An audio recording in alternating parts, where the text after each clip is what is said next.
a Cristo como único y suficiente Salvador. No lo estaban entendiendo. Entonces le dice, mire, en cuanto al reino de Israel, eso es reservado al Padre. Ahora, a ustedes no les toca saber eso. Lo que ustedes tienen que saber es esto acá, que es el versículo 8. Pero antes de entrar al versículo 8, acá hay una enseñanza que vos y yo tenemos que aprender y que nos cuesta mucho. Y es acerca de los tiempos de Dios.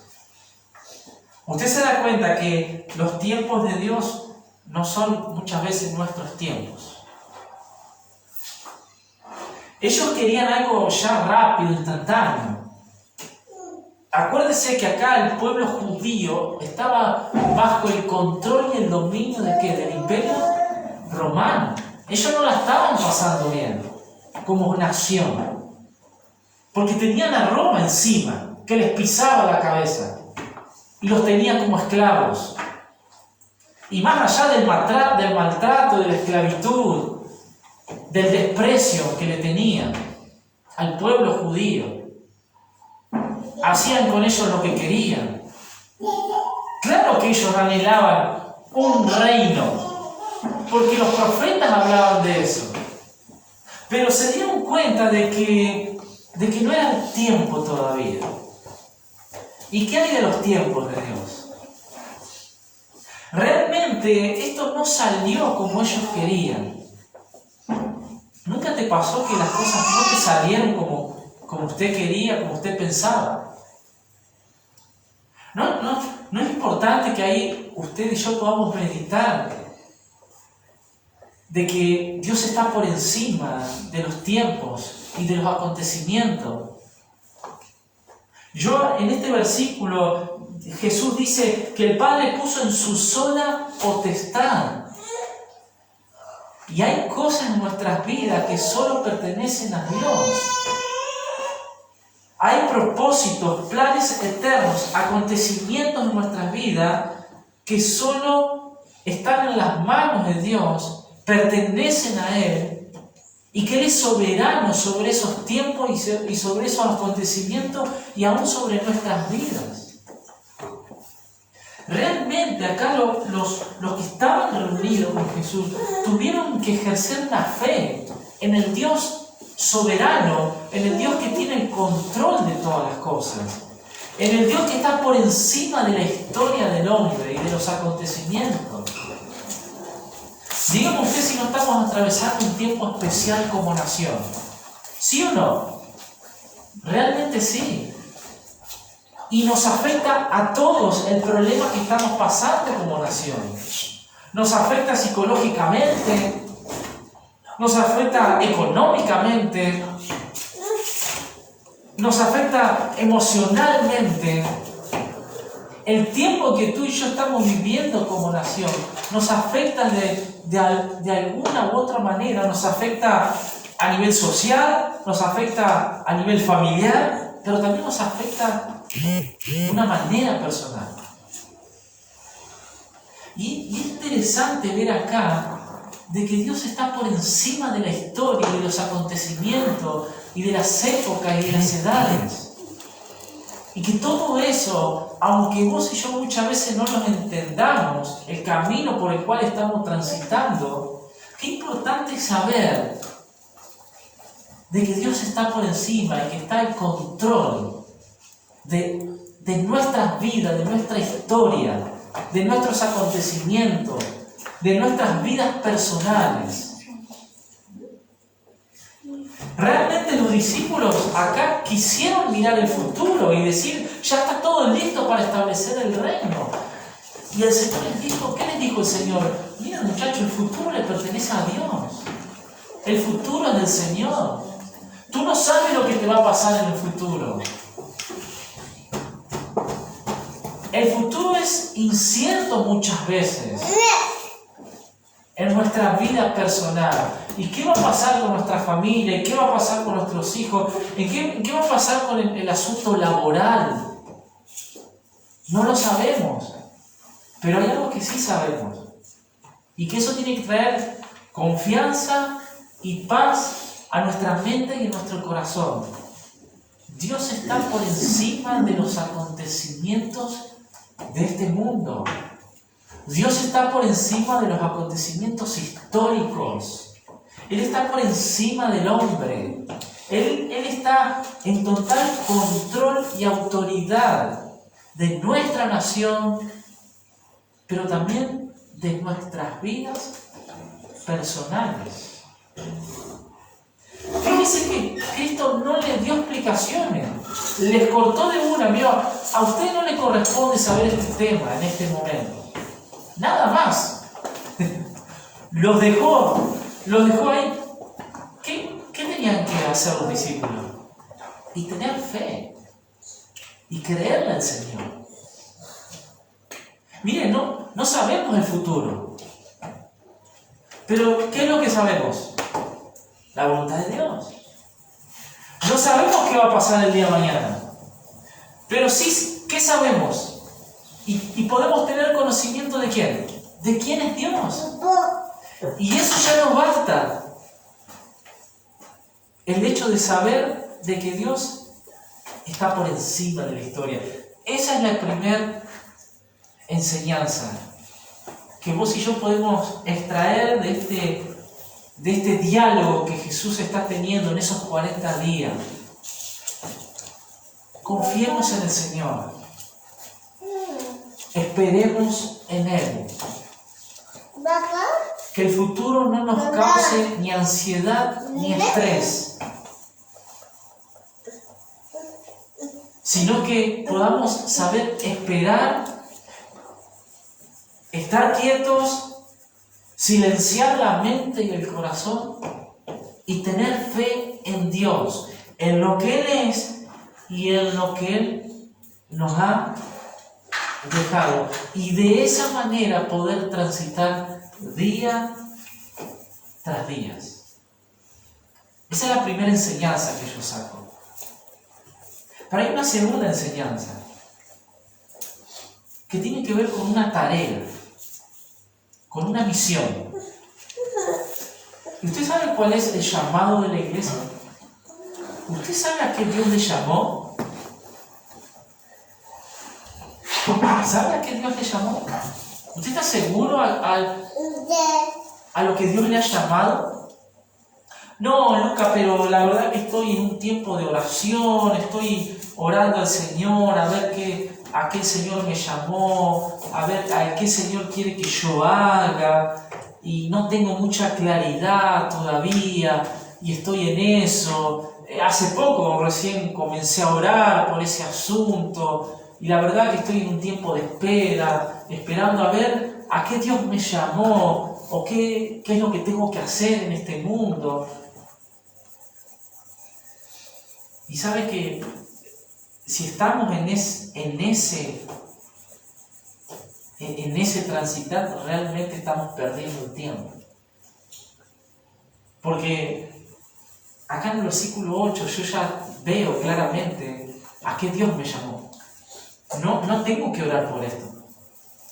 Fíjese el versículo 8. Es un contraste totalmente al versículo 7. A ustedes no les toca saber acerca de la restauración del reino de Israel en este momento. Eso le pertenece al Padre. Pero recibiréis poder cuando haya venido sobre vosotros, ¿quién? El Espíritu Santo. Y me seréis, ¿qué cosa? Ahí está, subraya esa palabra. ¿Sabes a qué Dios te llamó? Ahora, ¿a hacer qué? Un testigo. ¿Y qué es un testigo, hermano? ¿Qué es un testigo? ¿Qué es un testigo? Alguien que ve. Alguien que tiene una información de primera mano. ¿No es cierto? Que escuchó y que vio. Pero nadie se lo contó a él. Él lo vio y lo oyó, pero de primera mano. ¿No es cierto? Eso es un testigo. Una manera sencilla de poder definirlo. ¿Y de qué se trata el libro de los Hechos? De personas que vieron y oyeron y se lo transmitieron a otras personas. De eso se trata el libro de los Hechos. Se trata de personas que fueron testigos de Jesucristo. ¿Por qué? Porque le vieron, le oyeron, le palparon, vieron sus milagros, caminaron con Él, comían con Él, vivían con Él. Y el Señor le dijo, ustedes son mis testigos, de primera mano. Hermano, ese es el llamado que vos y yo tenemos. ¿Ve? Tú no tienes que orar, Señor, oro para poder ser un testigo, si es tu voluntad, Señor. No, Dios ya reveló su voluntad. Y el llamado, escucha bien, el llamado que tú tienes es el ser un testigo. Es ser un testigo. Y en el primer siglo, hermano, en este contexto, ser un testigo implicó, ¿sabes qué? Derramamiento de sangre. ¿Sí? La historia del cristianismo se escribe con sangre. ¿Usted sabía eso? Es feo. Pero la historia del cristianismo, los primeros cristianos, la historia se escribió con sangre. Porque en este contexto, primer siglo, segundo siglo, hasta el tercer siglo, miles y miles de cristianos derramaron sangre. ¿Saben por qué? Porque fueron testigos. El ser un testigo en esa época implicaba que ibas a morir por causa de tu fe, por causa de Cristo. Nadie se podía levantar contra ningún emperador romano. El emperador era el Dios en ese tiempo. Y todos tenían que estar al servicio del emperador. Y aquel que no adoraba al emperador le costaba su vida. ¿Y quién estaba allí? Los cristianos. Cristianos fueron decapitados. Fueron crucificados. Fueron devorados por bestias. Fueron quemados vivos, porque había que iluminar la ciudad a la noche. Entonces usaban a los cristianos como antorchas vivas. Yo no estoy inventando nada, hermano. Eso lo dice la historia. Estamos hablando de testigos. Eso implicó la vida cristiana de esta gente que comenzaron. Ya en el libro de los Hechos tenemos al primer mártir, Jacob. Tenemos otro mártir, Esteban, que murió apedreado.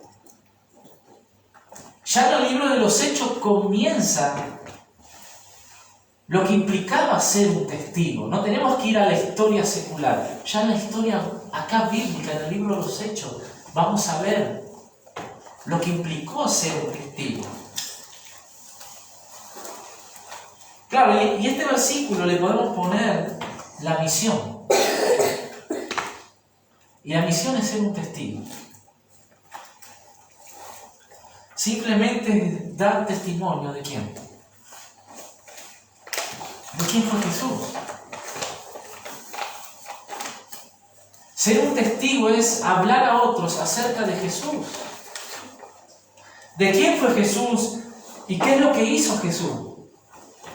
¿Y qué es lo que tú puedes tener por medio de Jesús? El ser testigo implicaba hablar acerca de la muerte de Cristo, de la sepultura de Cristo y de la resurrección de Cristo.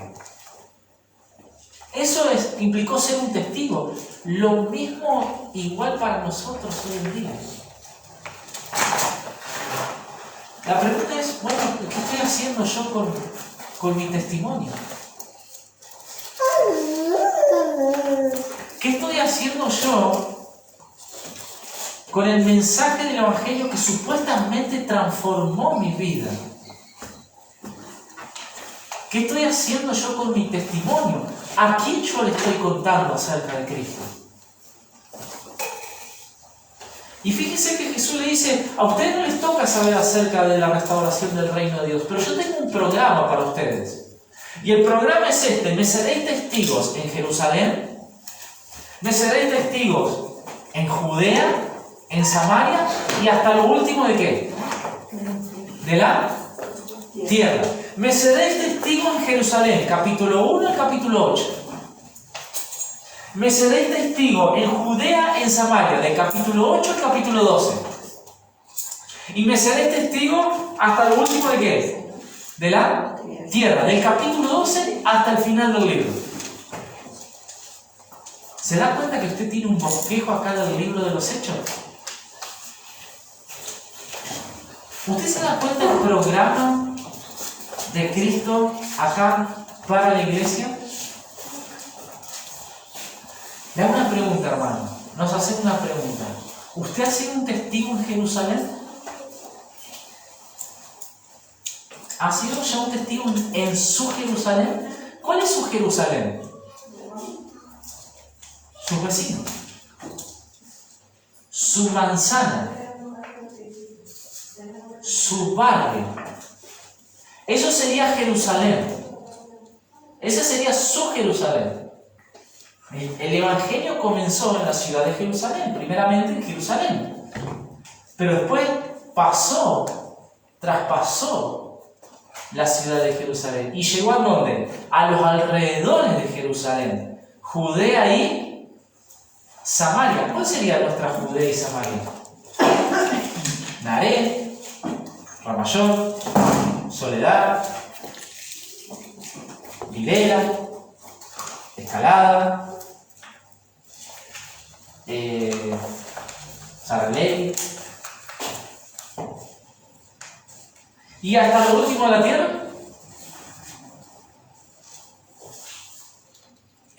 Ya sería traspasar límites y fronteras. Pero a ver, no nos vayamos al último de la tierra. Hermano, vamos a mi Jerusalén. ¿Yo estoy siendo testigo en mi Jerusalén? ¿Qué saben mis vecinos de mi testimonio de Cristo? ¿Qué sabe su cuadra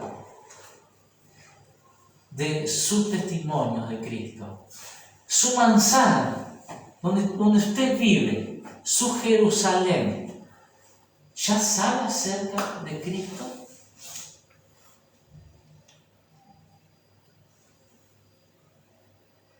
Del capítulo 1 de Hechos al capítulo 15, más o menos hay 15 años. En 15 años el Evangelio se expandió por toda Jerusalén y por toda la región de Judea y Samaria. Y Samaria ya era terreno enemigo, porque judíos y samaritanos, ¿qué pasa? No había feeling, no había química entre ellos. En 15 años, mire cómo se expandió el Evangelio. Ellos no tenían WhatsApp, no tenían correo electrónico, no tenían YouTube, no tenían Facebook, no había nada de eso. Todo fue a pulmón, caminando, en caballo, a lo sumo, no sé ni idea, por burro, no sé cómo se movió, pero generalmente era caminando el asunto. Imagínense. Y el Evangelio se expandió. Piensen en su Jerusalén. ¿Por qué no lo toma como desafío? Ser un testigo en su Jerusalén y yo en mi Jerusalén. Su Jerusalén es la gente que usted se rodea continuamente y está cerca. En su trabajo puede haber una Jerusalén. Porque hay gente que usted se reúne continuamente, está en contacto continuamente.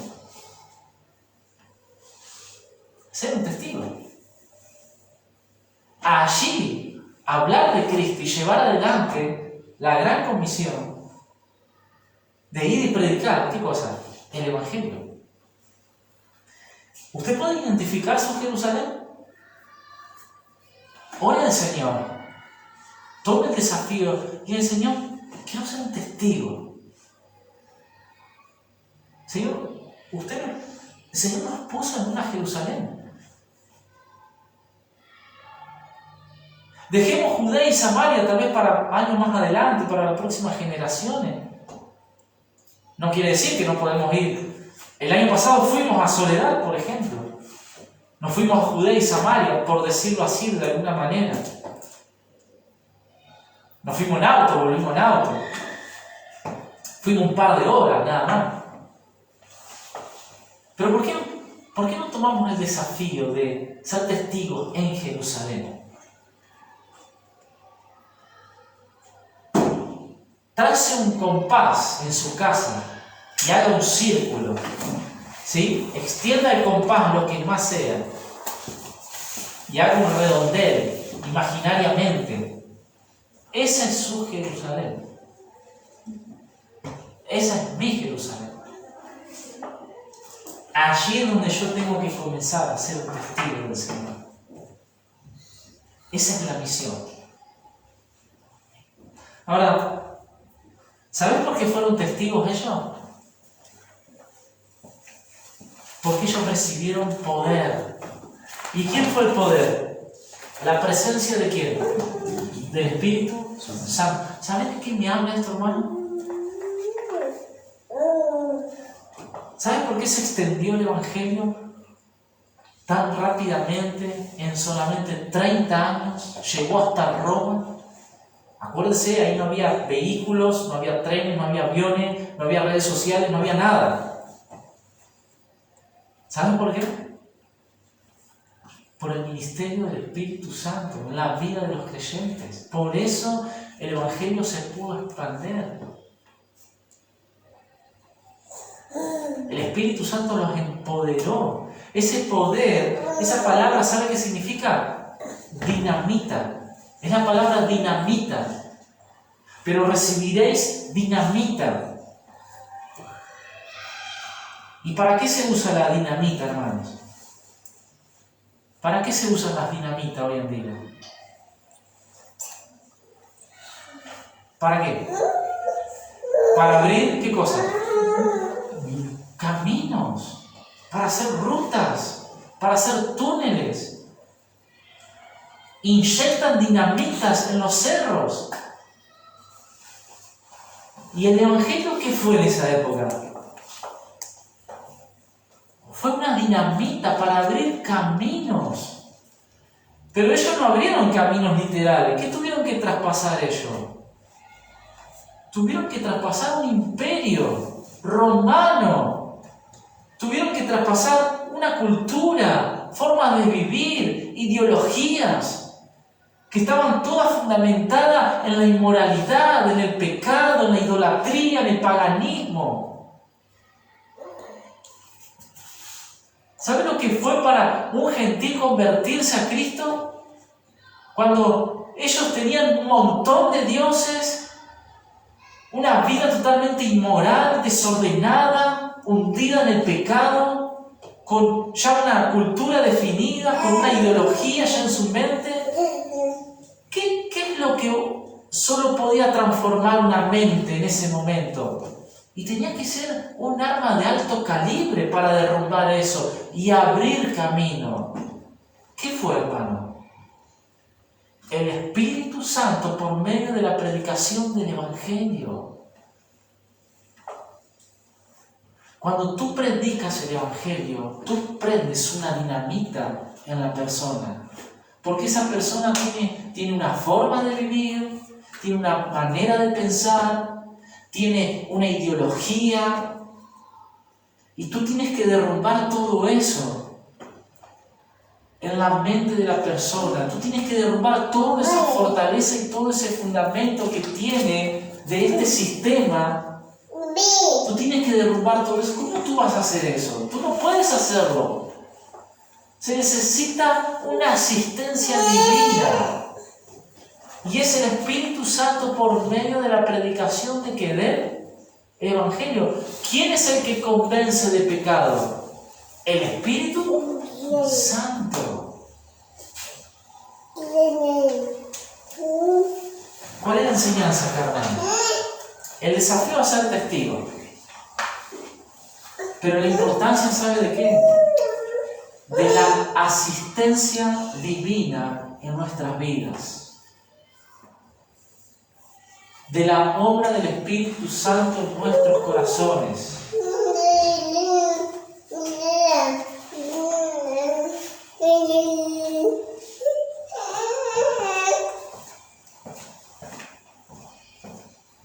La primera enseñanza hablamos acerca de los tiempos de Dios. Podemos en el presente estar confiados porque Dios está por encima de las circunstancias y de nuestras propias vidas. La segunda enseñanza es la misión, es el desafío de poder ser testigos en Jerusalén. Pero necesitamos que el Espíritu Santo, que ya está en nuestros corazones, Él pueda empoderar nuestras vidas, nuestra mente, nuestra voluntad, para que ese mensaje del Evangelio que tú hables sea efectivo en el corazón de las personas y que dé como resultado salvación y una vida transformada. Y en tercer lugar, la motivación. ¿Sabes que ellos necesitaron una motivación? Porque ellos sabían que ser testigo implicaba, ¿qué cosa? Sus vidas. Implicaba que iban a tener que derramar sangre. Y ellos necesitaban un fundamento donde pararse. ¿Y cómo termina este fragmento, estos versículos? Y habiendo dicho estas cosas, viéndolo ellos, ¿qué pasó? Fue alzado y le recibió una nube que lo ocultó de sus ojos, y estando ellos con los ojos puestos en el cielo, entre tanto que él se iba, he aquí se pusieron junto a ellos dos varones con vestiduras blancas. Acá ya hace 40 días que el Señor está con ellos, porque a los 40 días el Señor es ascendido a los cielos. Versículo 11, los cuales también le dijeron: varones Galileos, ¿por qué estáis mirando al cielo? Este mismo Jesús, que ha sido tomado de vosotros del cielo, así vendrá como lo habéis visto ir. ¿Cuál fue la motivación, hermano, de ellos? No solamente he aquí yo estoy con vosotros todos los días hasta el fin del mundo, sino que ¿qué? Que el Señor iba a volver. El motor de ellos en expander y ser testigos, el motor, la motivación, el fundamento, ¿sabes qué fue, hermano? Fue la segunda venida de Cristo. Fue la promesa de que Él va a volver por su iglesia. Imagínese, después de haber estado tanto tiempo con el Señor, después de haber estado tantos años con el Señor, de haber visto sus milagros, sus enseñanzas, Él era quitado, fue quitado del medio de ellos. Ese momento en que Él fue alzado al cielo implicaba que ya no lo iban a ver más. Realmente no era en ese momento un motivo de alegría, de gozo, porque ¿cómo? Al final resucitó y el reino no se va a establecer en este momento. y encima se va el Señor. Pero ¿qué le dicen estos dos varones? Ángeles eran. Este mismo Jesús que fue tomado, así como lo ven irse, así vendrá. Así vendrá. Y hermano, yo no sé cómo está su motivación para con el Señor.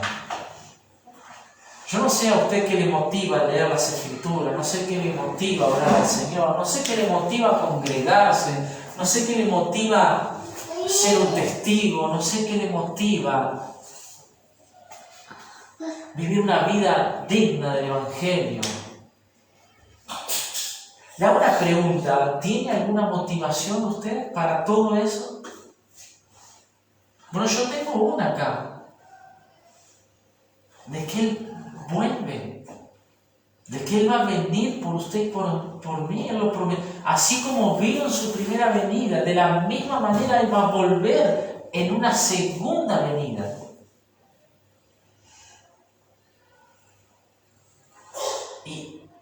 Y abro paréntesis, allí Él va a establecer el reino de Israel, lo que le preguntaron en el versículo 6. En la segunda venida, ahí se va a establecer el reino físico, literal y visible, desde Jerusalén para todo el mundo, en el milenio. Eso va a tener lugar en la segunda venida. La pregunta del versículo 6 es la segunda venida cuando se va a cumplir. Pero, hermanos, vivimos en un mundo caído, que no tiene esperanza, que las cosas van siempre mal, que la historia muestra que el hombre siempre falló, que la historia muestra que el hombre siempre hizo las cosas mal, de una manera general, por eso estamos como estamos. Bueno, ¿qué es lo que nos tiene que motivar a la perseverancia, a la oración, a la lectura de la palabra de Dios, a servirles, a entregar nuestros corazones al Señor, a tener una devoción por Él, a poder amarle por sobre todas las cosas? ¿Qué motivación necesitamos? Miren, no necesita un predicador acá carismático que le sonría, que grite, que cuente chiste y que, o sea, no tenemos que necesitar de un show y de un escenario y de un entretenimiento en las iglesias para motivarnos a la fe. No es así. Eso no es la vida cristiana. Estamos teniendo una mala motivación. Lo que hago es porque el Señor viene pronto. Y cuando Él venga, hermanos, yo quiero que Él me encuentre así. Así. Miren, yo quiero que me encuentre así. ¿Qué es esto? Arremangados. El libro de los Hechos, tú ves personas arremangadas, con las manos en el arado, a ser testigo. Ellos pusieron su vida por la causa de Cristo. Ellos entendieron que el precio al discipulado era un alto precio. Ellos entendieron que su salvación tuvo un alto costo. Murió un inocente, el justo por los injustos. Ahora, ellos entendieron que seguir a Jesús implicaba un alto precio, ser testigo, un mártir. Eso significa la palabra testigo acá, un mártir.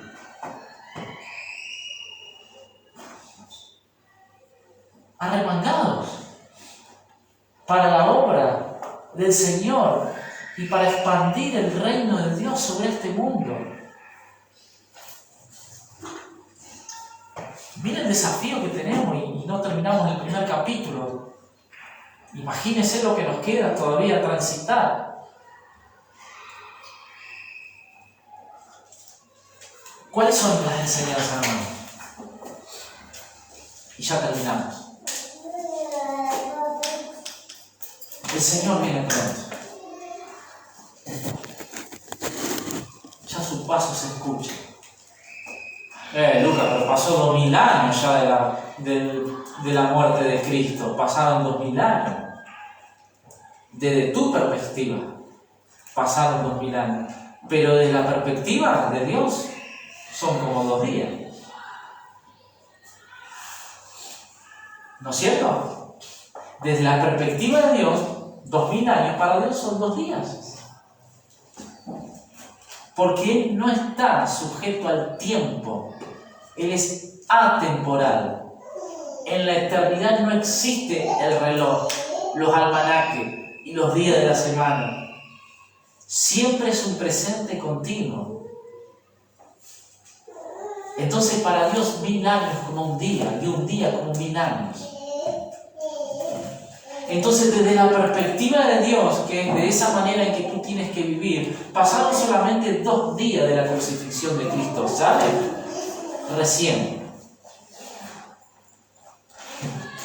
Qué finito que soy yo, ¿no? Cuanto a lo sumo viviré en la gracia de Dios 30 años más, si el Señor me lo permite. En la eternidad es un granito mucho más, es un microbio. ¿Me entienden? Realmente no pasó mucho tiempo de la crucifixión de Cristo. El Señor viene pronto. Y ahí es donde mi fe tiene que estar como asentada y fundamentada. Me paro sobre la promesa de la venida de Cristo. Es la motivación para ser un testigo. Es la motivación para confiar de que Él está por encima de la historia, orquestando todos los acontecimientos que solo pertenecen a su sola potestad y soberanía. Mientras tanto, en el presente, soy un testigo, esperando, arremangado, a encontrarme con Él para toda la eternidad. Espero que su palabra sea de edificación. Espero que su palabra pueda llenar de conocimiento de la palabra de Dios. Espero que su palabra pueda ser ese sostén que tú y yo necesitamos para seguir adelante y ser fieles al Señor. Pero hoy su palabra nos puso entre la espada y la pared. Hay una Jerusalén a su alrededor.